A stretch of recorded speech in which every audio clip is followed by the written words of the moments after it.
고린도전서 9장 24절에서 27절까지 말씀 제가 봉독하겠습니다. 운동장에서 다름질하는 자들이 다 달릴지라도 오직 상을 받는 사람은 한 사람인 줄을 너희가 알지 못하느냐. 너희도 상을 받도록 이와 같이 다름질하라. 이기기를 다투는 자마다 모든 일에 절제하나니 그들은 썩을 승리자의 관을 얻고자 하되 우리는 썩지 아니할 것을 얻고자 하노라. 그러므로 나는 다름질하기를 향방 없는 것 같이 아니하고 싸우기를 허공을 치는 것 같이 아니하며 내가 내 몸을 쳐 복종하게 함은 내가 남에게 전파한 후에 자신이 도리어 버림을 당할까 두려워함이로다. 아멘. 주님의 말씀입니다. 함께 기도하겠습니다. 주님, 이 시간 저희들과 함께 해주심을 저희들이 믿습니다. 말씀으로 오시는 주님을 저희들이 맞이할 수 있도록 저희들의 마음밭을 활짝 열게 하시고 주님의 말씀을 경청케 하시고 그 말씀 따라 살아갈 수 있는 지혜와 결단을 저희들에게 허락해 주시옵소서. 예수님 이름으로 기도드립니다. 아멘. 주님의 은총과 평화가 우리 가운데 이 시간 함께 하기를 간절히 축원합니다. 우리가 신앙생활을 하다 보면요, 여러 가지 깨달음을 얻게 됩니다. 어떤 분들은 그 깨달음을 받을 때 감동받죠. 그리고 어떤 분들은 입술을 열어서 은혜 받았다 이렇게 표현하기도 합니다. 사방이 온통 꽉 막혀서 사면초가처럼 보였지만 또 하나님의 손길이 그 순간 함께 있었음을 깨닫는 그런 시간을 갖기도 합니다. 사도행전 16장 우리가 성서 통독을 하다 보면은 사도행전 16장을 보게 되는데 사도 바울이 이 제자 디모데와 함께 여러 성으로 다녀갈 때 여러 교회가 믿음이 더욱 굳건해지고 또 숫자가 날마다 늘어갔다 이렇게 사도행전에서 기록하고 있습니다. 참 복된 것이죠. 참 감사한 일입니다. 많은 사람들이 믿음이 굳건해지고 숫자가 늘어나는 거 참 감사한 일입니다. 그런데 바로 그때 성령 하나님께서 아시아에서 말씀을 전하지 못하게 하셨다. 이런 예기치 않은 그런 말씀이 또 기록되어 있습니다. 자, 사도 바울의 입장에서 볼 때 지금 여러 성을 다니면서 주님의 말씀을 전할 때 사람들이 믿음이 굳건해지고 많은 사람들이 모여서 하나님을 찬양하고 예수 복음을 받아들였는데 갑자기 아시아에서 말씀을 전하지 못하게 하셨다.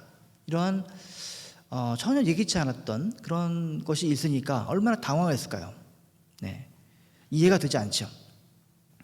디모데와 함께 이 사도 바울은 부르기아와 갈라디아 그리고 무시아 앞에 이르러서 비두니아로 가고자 애를 썼습니다. 그런데 이번에는 똑같은 말을 바꿔서 했죠. 예수의 영이, 성령이죠. 예수의 영이 허락하지 아니했다. 이렇게 성경은 기록하고 있습니다. 자, 무슨 문제가 있는 것일까요? 아무런 설명이 성경에는 없습니다. 다만 성령 하나님께서 사도 바울이 아시아에서 말씀을 전하지 못하게 하셨다. 이렇게 설명할 뿐입니다. 그런데 밤에 환상 가운데 이 사도 바울에게 성령 하나님께서 말씀을 하시는데 마게도냐로 건너와서 우리를 도우라. 이런 환상을 보게 됩니다. 마게도냐, 유럽이죠? 유럽입니다. 아시아 사람인 이 사도 바울에게 전혀 알지 못하는 땅, 가본 적도 없고 언어도 다르고 풍습도 다른 전혀 예기치 않았던 그 마게도냐로 와서 말씀을 전하라. 이런 말씀을 환상 중에 보게 됩니다. 드디어 유럽으로 주님의 복음이 전해지는 그런 역사적인 순간이 펼쳐지는 것입니다. 자, 성경을 읽고 있는 우리는 이러한 일들이 지난 과거잖아요. 이미 지난 일이잖아요. 그러니까 우리는 그렇구나. 하지만 지금 당장 열심히 복음을 전하고 부흥하고 있는 상황 속에서 이런 하나님의 말씀을, 하나님의 막으심을 접하고 있는, 그래서 너무나 답답한 이런 상황이 벌어질 때에 이 사도 바울이 성령의 사도가 아니었다고 한다면 시험에 들고 그리고 실망했을지도 모릅니다. 그러나 어떻습니까? 아무리 내 이성으로 그것이 옳고 선한 것이라 할지라도 기도하는 가운데 하나님께서 말씀하시는 것을, 심지어는 내 의사와 달리 막으시는 것을 우리는 깨달을 줄을 알아야 됩니다. 그것을 그리고 받아들일 줄을 알아야 됩니다. 이 비밀을 알지 못하는 사람은 늘 좌충우돌 방황하게 되어 있습니다.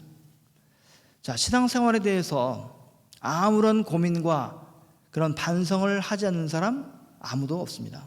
누구나 그런 방황과 반성과 고민을 합니다. 기도하는 대로 모든 것이 술술 해결되는 사람, 초신자는 그럴 수 있지만은 신앙생활을 1년, 10년, 50년 한 분들은 대부분의 것들은 다 막혀 있어요. 내가 아무리 기도해도 응답을 받지 못하고, 그래서 지치고 절망하고 체념하는 것이 훨씬 더 많습니다. 다른 사람들에게 복음 전하는 거 할 수 있죠. 왜 못합니까? 용기를 내서 할 수 있습니다. 그런데 가족 구원 정말 안 되는 것입니다. 몇십 년을 기다리고 울고불고 기도해도 내 마음대로 되지 않는 것이 바로 가족 구원입니다. 얼마나 어려운지 모르죠. 그저 하나님께 기도하면서 하나님의 때를 인내하면서 기다리는 것밖에 할 게 없습니다. 자, 우리가 신앙생활을 하다 보면은 여러 교회 식구들을 만나잖아요. 어떤 사람이 신앙이 좋을까요? 목사가 신앙 좋습니까? 어떤 사람이 신앙이 좋습니까?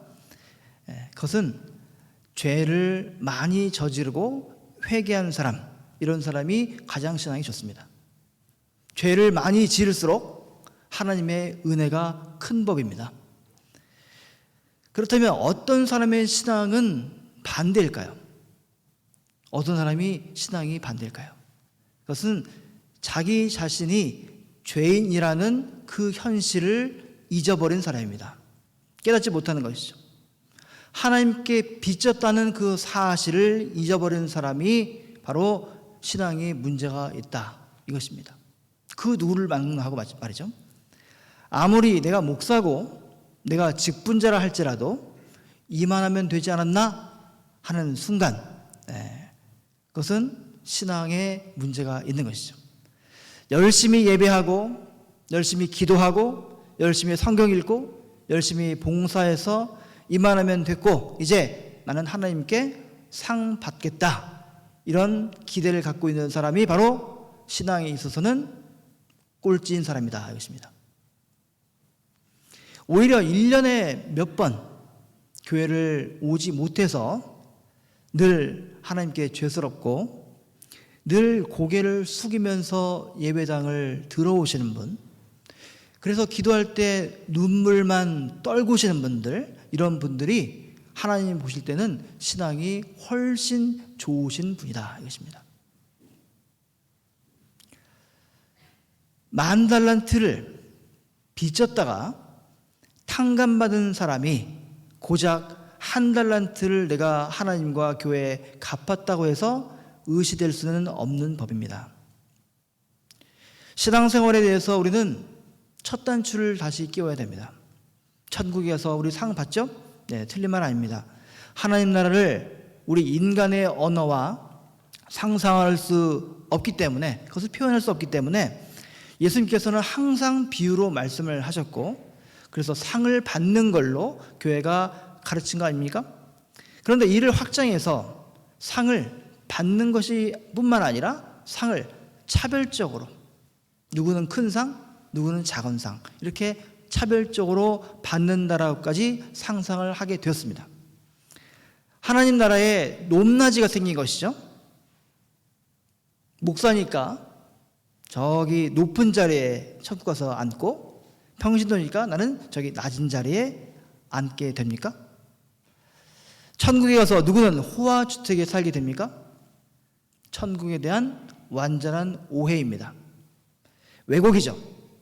천국은 우리가 미리 이해하고 상상할 수 없는 절대적인 하나님의 통치를 말합니다.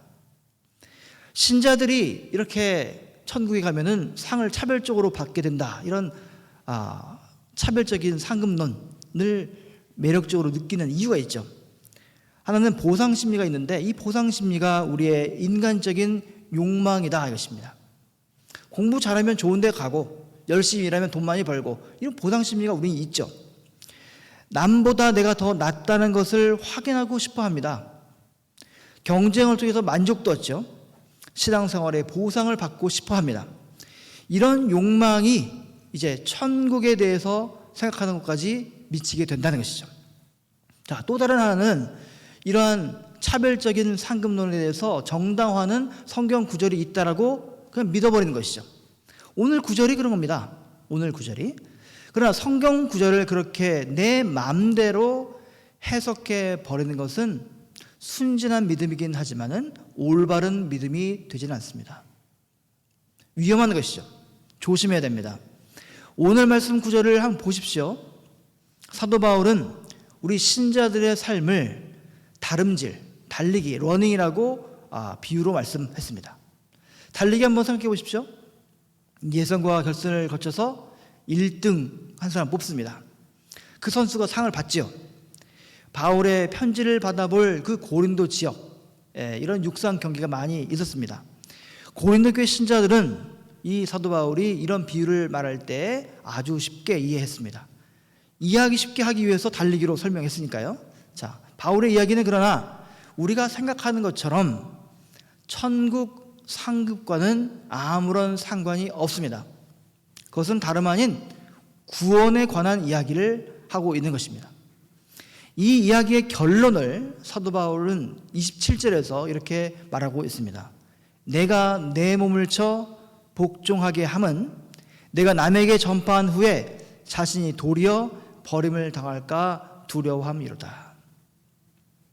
내가 내 몸을 쳐 복종하게 한 까닭은 내가 남에게 예수 복음을 전하다가 내 자신이 버림을 당할까 두렵다, 이런 말씀을 했어요. 자, 사도 바울이 누굽니까? 기독교 신앙의 뼈대를 세운 사람입니다. 사도 바울의 편지가 성경의 반이죠. 사도 바울을 아무도 무시할 수 없습니다.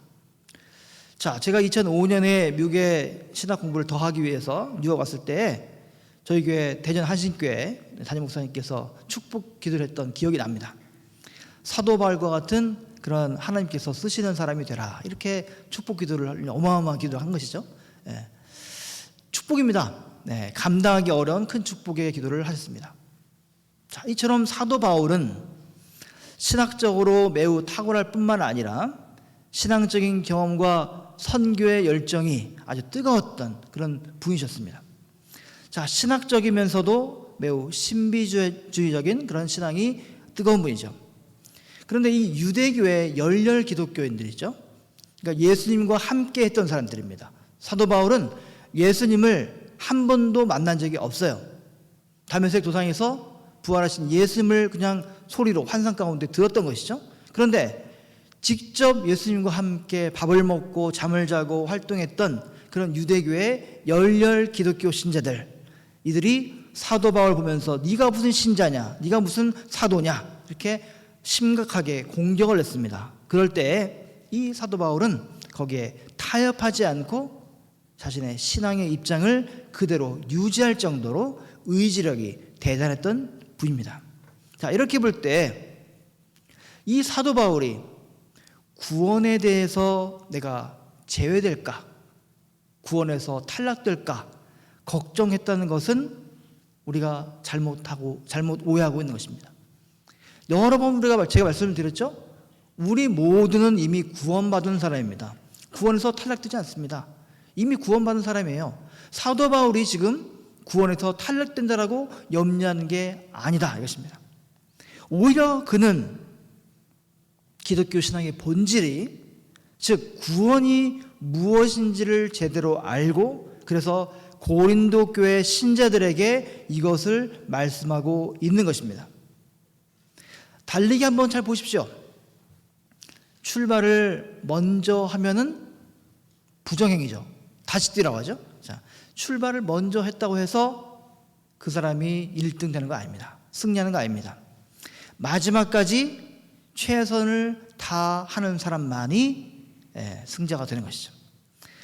사도 바울이 신앙을 달리기로 묘사한 것은 우리가 1등을 해야 된다 이 말을 한 것이 아니라 끝날 때까지 최선을 다해야 된다 이것을 말하기 위함입니다. 최선을 다한다는 거 쉽지 않죠. 쉽지 않습니다. 최선을 다한다는 것은 무슨 의미입니까? 그것은 바로 끝까지 계속해서 긴장한다는 뜻입니다.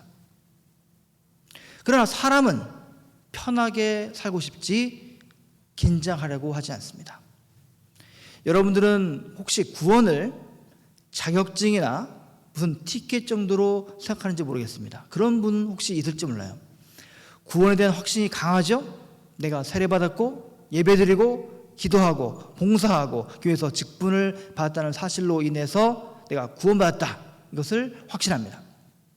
이분들은 자신이 구원받았다는 사실을 확인하기 위해서 또한 교회 일을 열심히 합니다. 교회 일에 열심을 다하는 것이죠. 교회 일로 침이 바쁘죠. 외적인 이런 확신과 내적인 증거로 인해서 또한 확신을 하죠. 자기 내면에 구원받다는 그런 강한 확신이 있다는 것이죠. 그러나 누구나 그렇듯이 신앙생활이라는 것은 그렇게 늘 뜨겁지 않습니다. 여러분 지난 과거를 보십시오. 우리 은퇴 권사님, 장로님한테 여쭤보세요. 인생이 늘 이렇게 뜨겁게 사시냐고. 그렇지 않습니다. 신앙생활은 뜨겁다가도 식고 식었다가도 뜨거워지고 왔다 갔다 롤러코스터처럼 되는 것입니다. 그런데 이 뜨겁지 못한 확신이 있을 때에 사람은 어떻게 됩니까? 불안하죠. 내가 제대로 믿었는지 내가 구원받았는지 갑자기 의심이 됩니다. 목사는 그렇게 계속 구원받습니다 이렇게 말씀을 전하는데도 불구하고 늘 불안한 것이죠. 그래서 이 불안을 극복하기 위해서 뭐 합니까? 교회 봉사를 갑자기 열심을 다하죠. 교회 와서 혼자 온 전체를 청소하는 분 봤어요. 제가 전에 있던 교회에서 예배당 전체를 매일 와서 청소해요. 계속 봉사 열심히 하고 싶은 것이죠. 믿음의 확신을 갖게 해달라고 그렇게 계속 하나님께 기도에 매달립니다. 오해는 마십시오. 교회 봉사하는 거, 경건생활하는 거 매우 중요합니다. 예배 드리는 거, 새벽 기도하는 거, 성경 읽는 거, 봉사하는 거, 섬기는 거 굉장히 중요합니다. 문제는 자기 스스로 나의 믿음이 식은 것 같아서 내가 구원받지 못한 것 같아서 이 구원에 대한 확신을 강화하기 위해서 내가 뭔가 해야겠다 하기 위해서 이런 일에 매진하게 된다는 것입니다. 이런 부분에서 극단적으로 치우친 사람들이 생겨나죠. 계속해서 자신들이 구원받았다는 사실을 확인하는 데에 자신의 영적 에너지를 다 쏟아붓습니다. 그러나 그것은 구원의 현실에 직면한 사람들의 영적인 태도가 아니라 심리적인 자기 만족에 불과한 것입니다. 이렇듯 구원을 자격증 정도로 티켓 정도로 생각하는 사람들은 자기 자신과 다른 사람들을 이제 둘로 나눠버립니다. 티켓 받은 사람, 티켓 받지 못한 사람. 자신들은 구원받은 사람이고 밖의 사람들은 버림받은 사람이라는 사실을 확인하는 것으로 만족하는 것이죠. 이것을 방주구원론이라고 부릅니다. 방주구원론. 다른 사람들은 방주로 끌어들여야 되죠. 열심히 하는 것이죠. 자, 이것을 전도 아니냐 이렇게 말하는 사람도 있어요.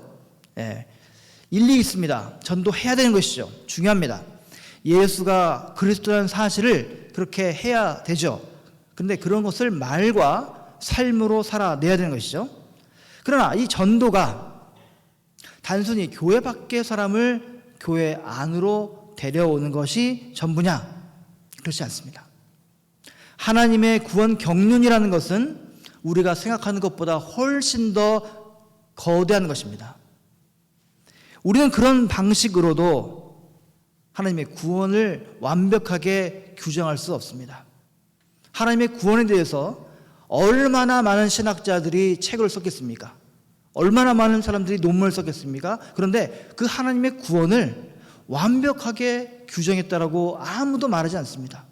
그냥 나의 최선을 다했습니다라고 말할 뿐입니다. 왜? 하나님의 구원은 신비이기 때문입니다.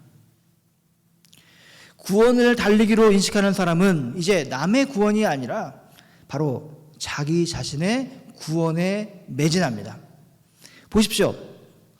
달리기 시합에 나선 사람은 자기가 달리기를 잘하고 있는지 못하는지 이 사실에만 몰두합니다.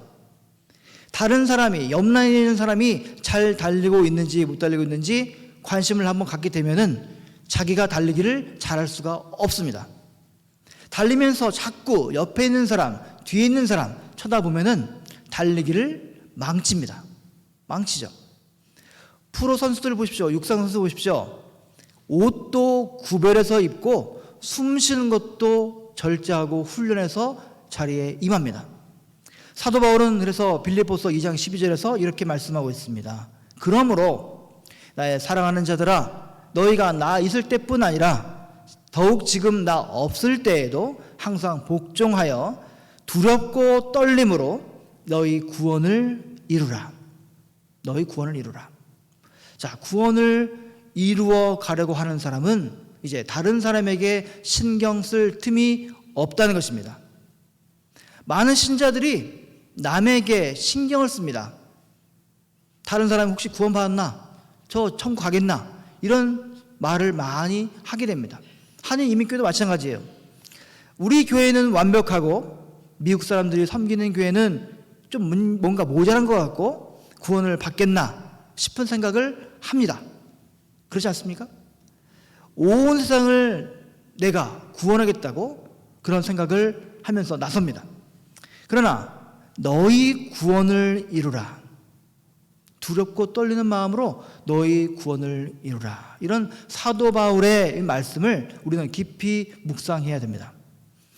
이런 일은 특별히 저 같은 목사 같은 종교 전문가들에게 가장 큰 유혹으로 작용합니다. 목사는 마치 이미 구원을 받은 사람처럼, 그래서 남을 구원하는 자격증을 가진 사람처럼 행세할 때가 있다는 것입니다. 라이센스, 그죠? 구원을 라이센스로 생각한 사람은, 그런 목사는 라이센스를 자기가 발행하는 사람처럼 생각한다는 거예요. 너 내가 구원해 줄게. 그래서 라이센스를 주는 것이죠. 큰 착각이죠. 목사도 일반 신자들과 마찬가지로 자기 구원에 꼭 붙어 있어야 되는 것입니다. 철학 교수가 삶을 철학으로 담아내야 하듯이 목사는 자기 구원의 그 길을 가야 되는 것입니다. 이것이 목회 자체가 자기 구원의 길이어야 한다는 그런 의미입니다. 목사로서 저는 여러분을 구원할 능력이 없고 그럴 자격이 없습니다. 절대로 그럴 수 없죠. 제가 이렇게 교회에서 설교와 목회로 일하는 까닭은 엄격히 말해서 산호세 영락교회를 위해서이기도 하지만은 바로 저의 구원을 위한 하나님의 선물이고 기회고 하나님의 축복인 것입니다. 저는 매 순간 사도 바울이 한 고백을 떠올립니다. 내가 내 몸을 쳐 복종하게 함은 내가 남에게 전파한 후에 자신이 도리어 버림을 당할까 두려워함이로다. 그렇다면 자기 구원을 이룬다는 거 무슨 뜻일까요? 사도 바울이 자기 구원 받을까 못 받을까 염려한 게 아니라고 했잖아요. 자, 구원을 이미 받은 사람입니다. 에베소, 빌립보 모든 교회들의 신자들은 구원 이미 받은 사람들입니다. 그런데 왜 구원을 이루라, 참 이해하기 어려운 말을 했을까요? 그것은 바로 하나님과의 관계, 예수님과의 관계를 잘 맺는 이것을 말하고 있는 것입니다. 간단한 게 아니죠. 예수님에게 일어난 일이 무엇인가를 알아야 친밀하고 신실한 진정한 관계를 우리는 맺을 수가 있는 것입니다. 우선 필요한 거 아는 것이죠. 지난주 계속 제가 말씀드렸습니다.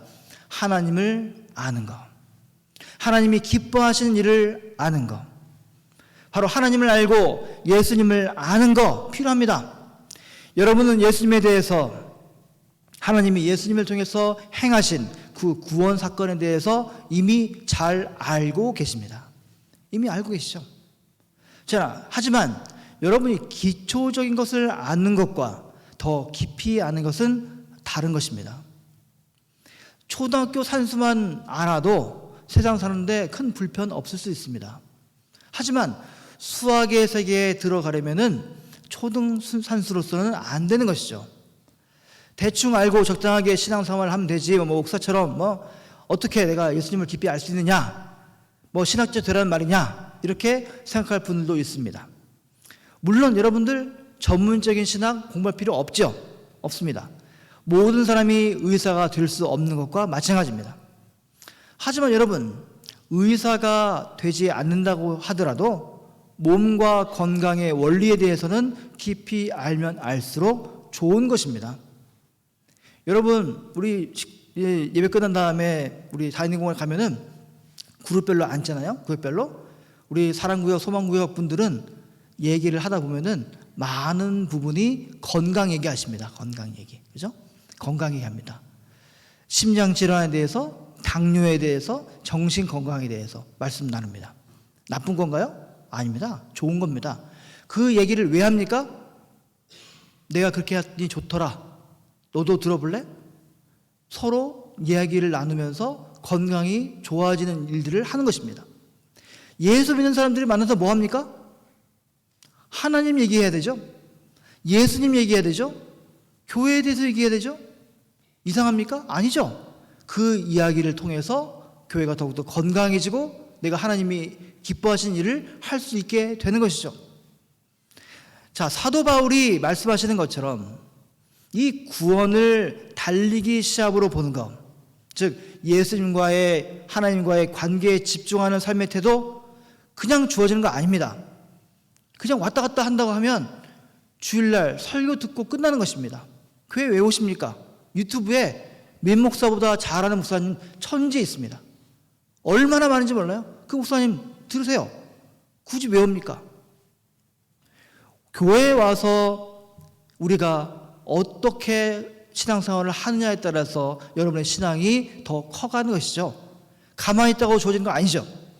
우리는 자칫하면은 신앙에 매너리즘이 빠지고 맙니다. 그냥 편하게 예수 믿는 것이죠. 이러한 사실을 잘 알고 있던 사도 바울이 27절에서 뭐라고 했습니까? 자기의 몸을 쳐서 복종하게 한다고 했습니다. 이미 구원받은 사람 아닙니까? 사도 바울만큼 예수님에 대해서, 복음에 대해서, 하나님에 대해서 많이 한 사람 있습니까? 가장 잘 아는 사람 아닙니까? 그런데 그도 자기의 몸을 쳐 복종한다고 말했습니다. 26절에서 말했습니까? 25절에서 달리기에 그렇게 전념한 사람은 모든 일에 절제한다고 했습니다. 절제한다. 26절 향방, 즉 목표를 분명하게 하면서 달린다고 했고, 당시에 권투시합이 유행했는데 허공을 치지 않겠다, 이런 표현을 합니다. 이 모든 표현들은 바로 무엇입니까? 믿음과 구원에 내가 집중하겠다, 여러분도 집중하시라, 이런 말씀을 하는 것입니다. 한순간도 한눈을 팔지 않아야만 끝까지 달릴 수 있는 것처럼 영적으로도 한눈을 팔지 않아야만 구원의 세계에 참여할 수 있게 되는 것입니다. 한국에 뭐 큰 교회 목사님이세요? 목사님이 하시는데 더 큰 교회 있나 봐요? 목사님이 하시는 말씀이에요. 최근입니다. 대형 교회 목사 4분 중에 3분이 끝까지 목회를 못합니다. 왜요? 문제가 생겨서. 목회를 아예 못해요. 다른 교회 가는 게 아니라 목회를 못해요. 교회에 어떤 문제가, 큰 문제가 생겨서 못해요. 영적으로 깨어있지 못해서 쓰러지는 것이죠. 작은 교회는 말할 것도 없고. 영적으로 한눈을 팔지 않아야만 구원의 세계에 들어갈 수 있다, 이것을 사도 바울이 지금 말씀하고 있는 것입니다. 우리는 그러나 물론 한눈 팔죠. 달리기 하다가 자꾸 다른 사람들이 어떻게 달리고 있나, 어떻게 신앙생활하고 있나 봅니다. 그러나 달리기를 그렇게 하지 못하고 멈추고 뒤돌아보고 주저앉아 버리는 것은 참 안타까운 것이죠. 믿음 생활이라는 것은 한순간에 완성되는 것이 절대 아닙니다. 영적 체험 많이 하시죠? 저도 했습니다. 많이 하시잖아요. 그거 한 번으로 끝나는 게 아니잖아요. 한순간에 완성되는 게 아니잖아요. 신앙생활이라는 것은 평생에 걸친 기나긴 과정인 것입니다. 한번 뜨거운 확신으로 끝나는 것이 아니라 구도적으로 진행되는 것입니다. 구도적이란 말이 뭡니까? 바로 수행이란 말입니다. 수행. 혹시 귀찮다고 또 번거롭다고 생각하십니까? 그냥 대충 살란다 생각하십니까? 이건 남이 억지로 그렇게 해라 마라 할 수 있는 성질일 것이 아닙니다. 마치 소리를 배우는 소리꾼과 같은 그런 것입니다. 소리가 즐거운 사람, 한국에 창하는 사람 있잖아요. 소리가 즐거운 사람은 남이 말려도 소리를 합니다. 소리가 즐겁지 않으면 돈을 주고 하라고 해도 못합니다. 다른 일에 재미를 갖게 되면 소리를 어느 순간 멈춰버리죠. 마찬가지입니다. 여러분, 세상살이에 재미를 붙이게 되면 예수님한테 일어난 일들에 대해서 재미가 없어집니다. 교회 식구들끼리 만나서 대화를 하는데 예수님 얘기를 어느 순간 안 하게 되잖아요. 여러분의 영혼을 살펴봐야 됩니다. 이건 여러분의 선택에 달려 있습니다. 예수님은 늘 성령으로 우리와 함께 하셔서 우리를 안타깝게 지켜보고 계십니다. 이제 마지막으로 자신의 영적 실존을 솔직하면서도 비장하게 담아낸 사도 바울의 신앙 고백을 다시 한번 읽어드리겠습니다. 여러분 기억해 두십시오. 내가 내 몸을 쳐 복종하게 함은 내가 남에게 전파한 후에 자신이 도리어 버림을 당할까 두려워함이로다. 여러분 모든 일에 절제하십시오. 썩지 않을 것을 위해서 달려가십시오. 그리고 몸을 쳐서 복종하십시오. 우리의 다름질을 지켜보시는 그 하나님께서 우리의 손을 잡아주실 것입니다. 주님의 은총과 인도하심에 우리의 온 인생을 맡기는 저 여러분 모두가 되기를 간절히 축원합니다. 아멘. 기도하겠습니다. 주님, 늘 두렵고 떨리는 마음으로 주님 앞에 서기를 원합니다. 이미 구원을 받은 저희들이지만 그 달리기를 멈추고 하늘을 파는 저희들의 모습을 보게 됩니다. 저희들의 어리석음과 저희들의 게으름을 불쌍히 여겨주시고 사도 바울의 말씀처럼 다시금 몸을 쳐 복종하며 절제하며 그 달리기를 마칠 때까지 최선을 다하는 저희들 되게 하여 주시옵소서. 예수님 이름으로 기도드립니다. 아멘. 찬송 407장 함께 부르시면서 봉헌하시겠습니다.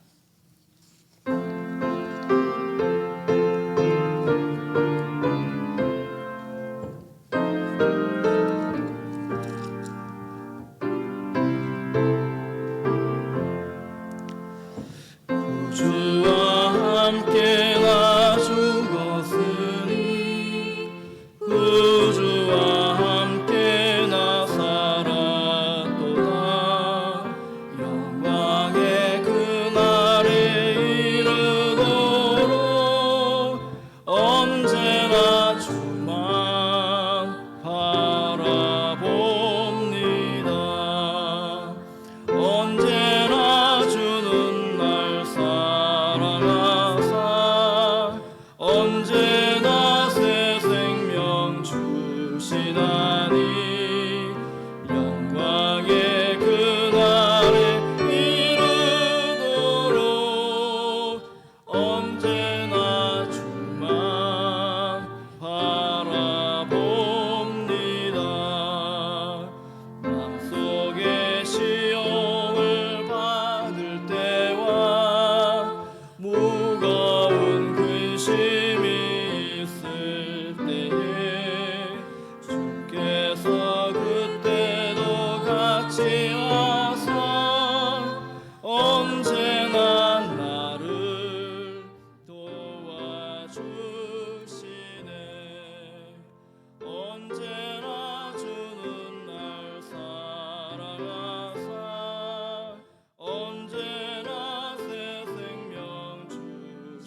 주께서 그때도 같이 하사 언제나 나를 생각하시네. 언제나 주는 날 사랑하사 언제나 새 생명 주시나니 영광의 그날에 이르도록 언제나 주만 바라봅니다. 내 몸의 약함을 아시는 주, 못 고칠 질병이 아주 없네. 외로운 날이나 기쁜 때나 언제나 나와 함께 계시네. 언제나 주는 날 사랑하사 언제나 새 생명 주시나니 영광의 그날에 이르도록 언제나 주만 바라봅니다. 아멘.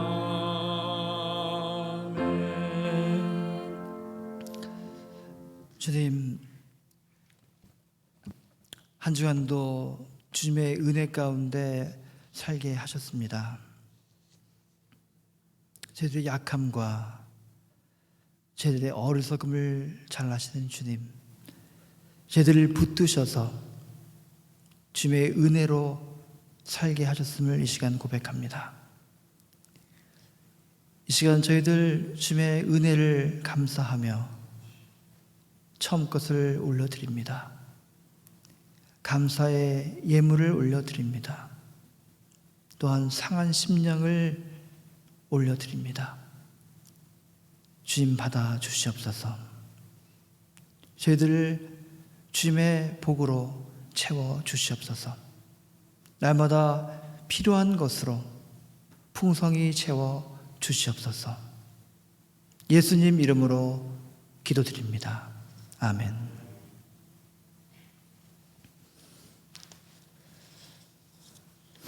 오늘 방문하신 분부터 소개하겠습니다. 우리 김윤성 권사님 조카분께서 한국에서 방문하셨습니다. 잠깐 일어나시면 손만 들으시면 환영의 박수 드리겠습니다. 네, 고맙습니다. 그리고 우리 정재훈 집사님, 또 김윤주 집사님, 시부모님께서 한국에서 방문했습니다. 저희 함자를 말하기 좀 그렇고 손 올려주시면은 함께 환영의 박수 하겠습니다. 예. 참 반갑습니다. 소식 전하겠습니다. 어제 미랄 봉사로 선교하신 분들께 감사드립니다. 김광일 집사님의 그 선교 사역을 카톡으로도 나눴지만은 여러분들 사진 보시고 또 말씀을 보시면서 지속적인 관심, 기도 부탁드립니다. 2월 20일까지 진행이 되는 3주간의 사역이니까요. 자, 재직 수련의 일정 일부 변경이 되었습니다. 돌아오는 토요일 날 미국 교회에서 미모리얼 서비스가 있어요. 장례 예배가 있어서 그날을 사용을 못하기 때문에 17일 날 못하고요. 그래서 2월 16일 날 금요일 날은 7시에서 10시까지 예정대로 하고요. 토요일 날 스킵하고 그 다음 날 주일 날 똑같이 우리가 예배 오죠.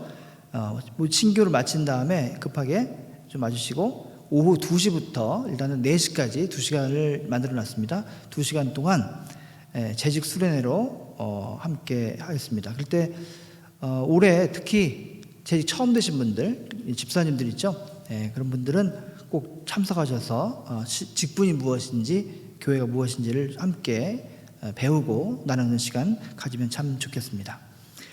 우리 이창수 장로님 아드님께서 음식점, 처음에 순담이라 했다가 온담인데 온담 맞죠? 온담 개업을 했습니다. 사업 가운데 하나님의 은혜가 충만하길 바라고요. 월요일 날 내일 오픈을 한다고 하니까요. 주소 참조해서 많이 방문하시고 격려해 주시면 감사하겠습니다. 2부 예배 후에 오늘 예배 2부인데 친교 식사 전에 우리 다이닝 공간을 할스테이드 홀이라고 불러요. 그래서 거기서 설날 맞이 세배를 진행하게 됩니다. 70세가 넘으신 분이거나 또는 세배를 받으시기 원하시는 분, 그리고 돈이 많으신 분들은 세뱃돈이 준비되신 분들은 참석하셔서 우리 어린이들 그리고 유스 아이들이 지금 세배를 하려고 벼르고 있어요. 그래서 꼭 참석하셔서 덕담도 해주시고 그리고 세뱃돈도 꼭 주시면 좋겠습니다. 많이 주시면 안 돼요. 혼자 막 크게 주시면 안 되고 적당한 선에서 절제하면서 드리시면 좋겠습니다. 좋은 거 아니에요? 모세의 10계명에 부모를 공경하라 하나님의 말씀처럼 우리가 하는 겁니다. 그리고 한국 사람이니까 한국의 전통을 따라서 하는 거니까 꼭 이런 전통이 좀 있었으면 좋겠다 싶습니다. 자, 6번 가장 스페셜한 광고입니다. 잘 보세요. 식사 및 정리봉사 담당 스케줄을 지난주에 마련했지만 제가 발표를 못했어요. 말을 했는데 여기에 꼭 사인업 해 주시기를 바랍니다. 예배 끝나고 나가면 뒤에 준비되어 있죠. 거기서 사인업 해 주시는데 내가 생일을 맞이했다, 그렇죠? 또는 스페셜한 데이다, 또는 돌아가신 분이 돌아오셨다, 아무튼 어떤 일이 됐든 굉장히 스페셜한 일이 있어서 꼭 우리 교회 식구들에게 대접하고 싶다, 이런 분들은 꼭 사인업 하셔서 해주시고 그 사인업에 되지 않은 날을 이제 각 조들이 들어가서 식사 봉사를 할 겁니다. 많은 분들이 꼭 해주셔서 너무 조가 빨리 돌아와가지고 자주 이렇게 힘들지 않도록 도와주시면 참 감사하겠습니다. 자, 7번 보십시오. 이번 주 14일은 애쉬 웬스데이입니다. 제 수요일이죠. 그래서 사순절이 시작이 됩니다. 부활절까지 40일 동안, 주일을 제외한 나머지 40일 동안 사순절이 시작되는데 새벽 기도를 뺐는데 새벽 기도를 합니다. 그런데 예배당 말고요, 우리 파이어사이드 룸이 있어요. 오늘 일부 예배를 드렸던 파이어사이드 룸에서 매일 새벽 기도를 하겠습니다. 토요일은 이곳에서 7시에 하고요. 7시 그대로 하고, 평일날에는 6시, 다시 한번 제 카톡으로 쉐어하겠습니다. 6시에 파이어사이드 룸에서 새벽 기도를 하겠습니다. 1년에 사순절 특별 새벽 기도는 하시는 게 맞습니다. 내가 직분자를 떠나서 크리스찬이라고 한다면 가능한 한 오시고, 교회를 나올 수 없습니다, 그런 분들은 댁에서 꼭 그 시간에 일어나셔서 가능한 한 새벽 기도를 하시면 참 좋겠습니다. 꼭 온 교회가 함께 기도하는 그런 시간이 됐으면 좋겠습니다. 자, 다 일어나셔서 아무것도 두려워 말라 파견송 함께 하겠습니다.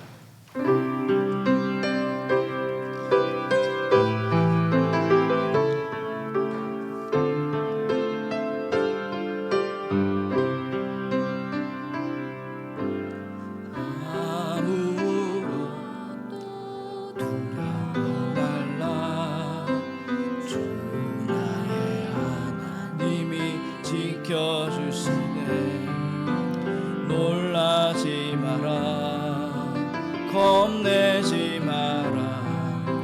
주님 나를 지켜주시네. 아무것도 두려워 말라. 아무것도 두려워 말라. 주 나의 하나님이 지켜주시네. 놀라지 마라. 겁내지 마라. 주님 나를 지켜주시네. 내 맘이 힘에 겨워 지칠지라도 주님 나를 지켜주시네. 세상에 험한 풍파 몰아칠 때도 주님 나를 지켜주시네. 주